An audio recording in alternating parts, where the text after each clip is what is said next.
What's going on, everybody? This is Island Hopper TV, and today we're coming to you from London, England, out here in the United Kingdom. We're going to show you 22 things you can do while visiting. There will be timestamps below in the description, so you can go across the video for the list. First up, we're headed to Buckingham Palace. This is one of 3 official residences of the King: Buckingham Palace, Windsor Castle, and the Palace of Holyrood House in Edinburgh. There is 775 rooms here, including 92 offices, 188 staff bedrooms, and many other rooms for royals and guests. So a really big palace right here in the heart of London. It is open to the public in the summertime. Next up, we're headed to the British Museum, where they keep over 8 million works. It's actually one of the largest and most comprehensive exhibits and collections of human history in the world. You'll see everything from Egyptian mummies on down to the Rosetta Stone and so much more. This truly is one of the most impressive museums I've ever been to, although they are starting to give back some of the collection to the native countries in which they come from. This museum receives over 6 million visitors per year. And the best news of all, it is totally free to the public. Next up, we're headed to a London iconic landmark. This here is called the London Eye. It's the first of many big Ferris wheels that we saw built around the world, and the London Eye sits right here on the Thames River. Very beautiful views you can get inside of these capsules. It does cost around £30 to ride this, or around 37 US dollars based on current currency rates. It does take about 30 minutes for the London Eye to do one full rotation. So keep that in mind when considering riding the Ferris wheel. Next up, we're headed to Piccadilly Circus. This area here is a road junction and a public space in London's West End. Now, it is popular because it has these big signs, kind of like you would see in Times Square with advertisements, but it's also a very popular neighborhood with young people who are looking for nightlife, because it's considered one of the liveliest neighborhoods in all of London. I would suggest that if you're looking for a hotel or an Airbnb, that it's nearby this area of Piccadilly Circus. This is one of a few top locations. Next up, let's talk about the main thoroughfare in London, the Thames River. Now, it is the longest river in all of England at 215 miles. Now, while here, you can actually take a river boat cruise. They have many different ferries that go up and down here, and it's a great way to see historical London from the comfort of a boat here on the Thames. Now let's talk about markets. They have very many markets here, including Borough Market, which is a fresh food market.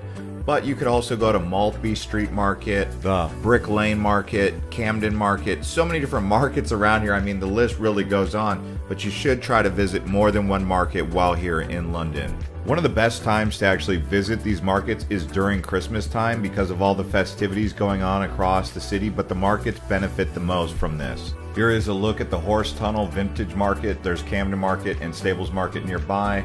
And then, of course, the scene at Christmas looks like this. Plenty of fresh seafood and other cuts of meat can be found in these markets. Next up, we're headed to Big Ben, the clock tower. The actual name is the Great Bell, or the Great Clock of Westminster. After all, right next door is the Palace of Westminster, where the Parliament is located. Now, the clock tower was built in the year 1859, but has seen several makeovers since those years. It is the 3rd largest clock tower in the UK at over 316 feet tall.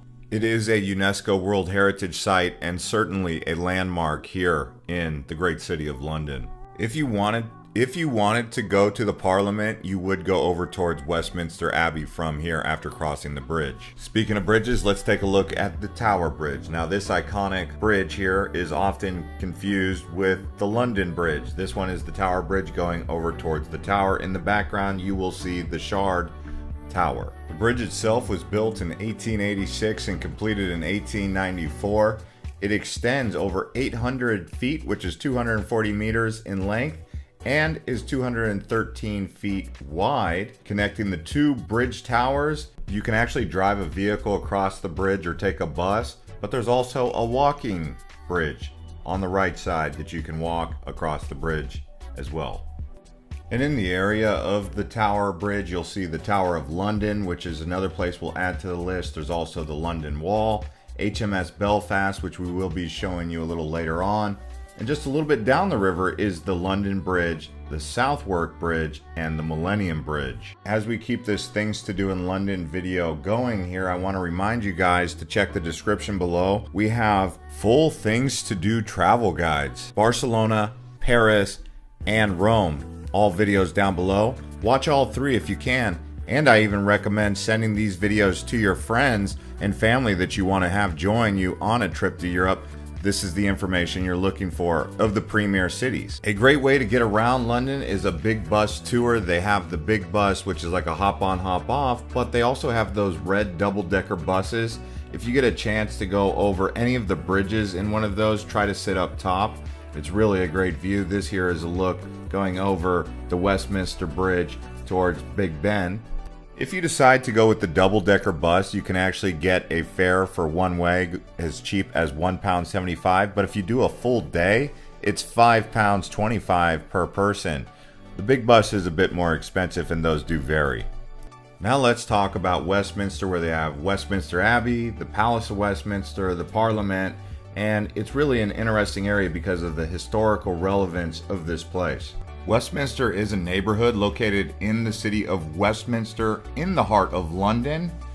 In this area you'll also find important houses like the Parliament, as we mentioned, Westminster Abbey, Buckingham Palace, Trafalgar Square, and the area is also known for many different historic architectural, museums, theaters, and government buildings, as well as a popular shopping area like Oxford Street. And this here is me just cruising around on a big bus on the top deck. You can see this is what it's going to look like for you when you cruise around and do the tour as well. Next up, we're headed to Hyde Park, not the one in Chicago, but the one here in London. Hyde Park is actually the largest park located in the city of Westminster in London. It covers around 350 acres, which is 140 hectares. It's right next to Kensington Gardens and St. James Park, two other popular parks right next to Buckingham Palace. You'll also see that it's a popular tourist destination with wide variety of attractions, beautiful gardens, the big lake right here in the middle, and several fountains and statues. Some of the famous landmarks include the Serpentine Bridge, the Diana, Princess of Wales Memorial Foundation, Speaker's Corner, where people can speak their minds on a variety of different topics. Also, they have events, including the annual Winter Wonderland Festival. But yes, I would definitely recommend walking around here and just relaxing. Middle of the day, typically in the summertime, is the perfect time for these parks. Hyde Park, St. James Park. And the trees around here, when they're in bloom, very beautiful to walk around during this time. Lots of swans and other ducks as well. Some of the wildlife you'll find around London. Next up, we're actually headed to the Natural History Museum. You can see this big blue whale skeleton right there on the roof. The museum's exhibits include a wide variety of natural world stuff like geology, botany, paleontology, zoology, a collection of dinosaur fossils, and of course the blue whale from the roof, which I mentioned previously. It is in the neighborhood of Kensington in London, so you can also check out the Science Centre, the Science Museum, and the Victoria and Albert Museum while nearby.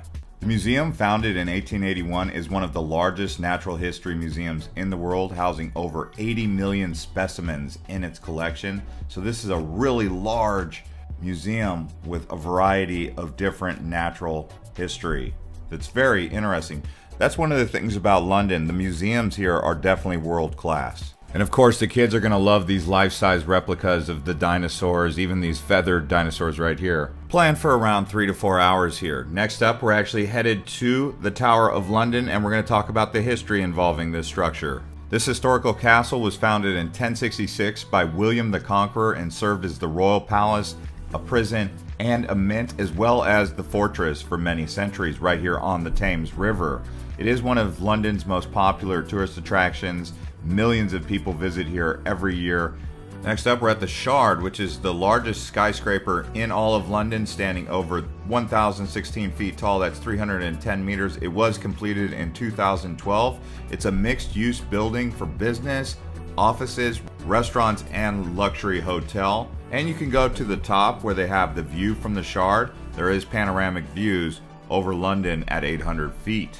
And if you're looking for these observation decks, I would also recommend you check out something called the Sky Garden. Another area that I highly recommend you check out is called the Covent Garden. It's a popular district in the West End of London. It was originally established as a fruit and vegetable market, but nowadays you can go to places like the Crown and Anchor bar and restaurant. This whole area is very colorful. It was established in 1904 if you go to that Crown and Anchor bar. In addition to the market, they also have historical buildings like the Royal Opera House, St. Paul's Church, many street performers you can find up and down the road here.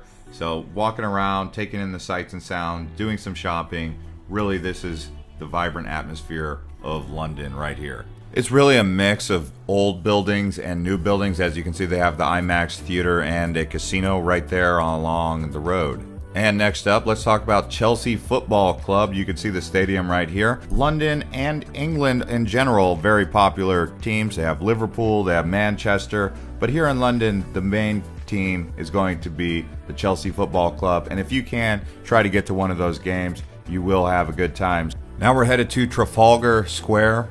It is a public square named after a British Royal Navy battle between France and Spain in 1805. You will also see Nelson's Column, which commemorates Admiral Horatio Nelson, who died at the battle. It stands over 169 feet, and it's surrounded by 4 bronze lions. There is also a National Gallery, world-renowned art museum that houses over 2,300 paintings nearby. So when you come down here to Trafalgar Square, it's a popular tourist destination with both tourists and locals, and a vibrant, lively atmosphere throughout the year, really. Next up, we're at Cutty Sark, a historic British clipper right here in Greenwich, London. It was built in 1869. Today, it's a popular tourist attraction because of the historical relevance of this ship and a poem. Now we're on the way to the HMS Belfast, just down the Thames from the Cutty Sark, which is a ship built in the 1930s. It played a significant role in World War II, including the D-Day landings and sinking the German battleship Scharnhorst. So this is a very historical ship, and it was actually decommissioned in the 1960s. Now it's been preserved as a museum and open to the public since 1971. That's the thing about visiting London. You'll realize they've been involved in many different wars, not just World War I or World War II. There was many different wars that the British Empire was fighting in, and HMS Belfast and the Cutty Sark are just 2 relics of that war-fighting past that come out of London. And now we're at the Tate Modern, which is a contemporary art museum located on the Bankside area of London. So this has a network of galleries that you'll want to check out if you're into art. They have sculptures, paintings, and photographs. As well as having a permanent collection, they also have a variety of temporary exhibitions throughout the years. Onto the London Underground, also known as the Tube. It is a rapid transit system that has over 270 stations and 400 kilometers of track. It's a really big metro that goes all across the London area. It operates 24 hours a day. It's not just underground, by the way. There are some areas that go above ground. It was originally opened in 1863, so it was one of the very first metro systems in the entire world. Now let's talk about the food and cuisine. While here, obviously, English breakfast is very popular. You can see they've got sausages, eggs, they've got bacon and tomatoes, sometimes some mushrooms. Very popular. Also fish and chips, fresh fish that's actually deep fried, and some French fries. Also, you can see a variety of different other cuisines that involve mostly sausages and various cuts of meat, and also beer. Lots of beer here in London. Well, that's 22 things to do in London. Hope you guys enjoyed it. If you did, please consider liking the video, subscribing to the channel. Thank you to all of our channel members. And also watch our next video from Paris or Rome by clicking one of these links or the links in the description.